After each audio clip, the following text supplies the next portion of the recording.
Good evening and welcome to Friday's Look North. Hospices provide a vital service for thousands of people every year, but many of them are struggling financially. Hospice UK have warned that due to funding pressures, around 300 beds are currently not available to be used by patients in England's hospices. In Kirklees, the Kirkwood looks after 2,000 patients and their loved ones every year.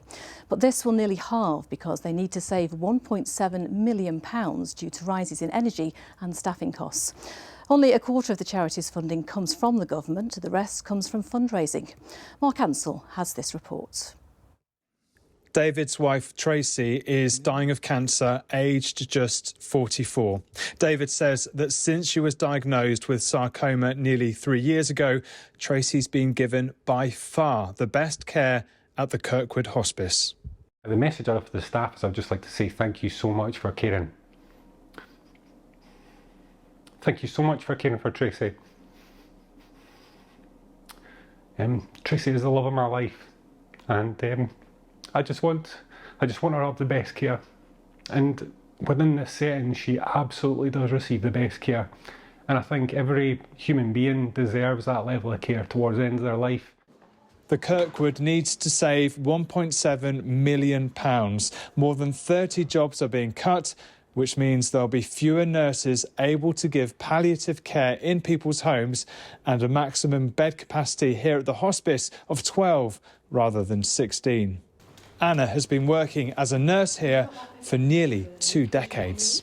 The best thing about this job is not only you're looking after the patient, which is what you would in a hospital, we get to take care of the family as well, which is fantastic. What's the reaction been of staff to the drastic cuts that are being made here? Heartbroken, to be honest, yeah. I never ever thought in a million years that this would happen. It is and it's going to be a very difficult time. Energy bills and staffing costs have gone up dramatically with the rise in the national living wage and the upcoming hike in national insurance. Only a quarter of their funding comes from government. The rest, £7 million a year, has to be fundraised. If you think about what we do, providing life-changing care to people who are affected by terminal illness, that shouldn't be left to chance. It shouldn't be left to people doing skydives or doing bake sales. It should, and the government do have a responsibility to make sure this care is available to people. We want, and we will campaign to make sure there's a better share of funding between the government and local communities.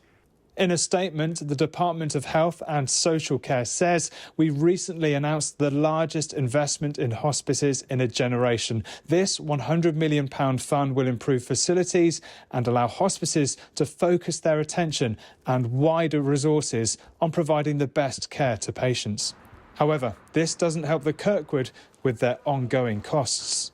Rachel has been cared for by the charity when the pain caused by radiotherapy was out of control.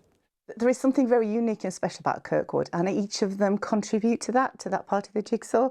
So whether it's the volunteers that come and refresh your water or help with the lunch service, whether it's the people that provide the amazing food, honestly, it's restaurant quality, it's gorgeous. And when you're not feeling great, having lovely food really helps, right the way through the nursing staff that give such great care.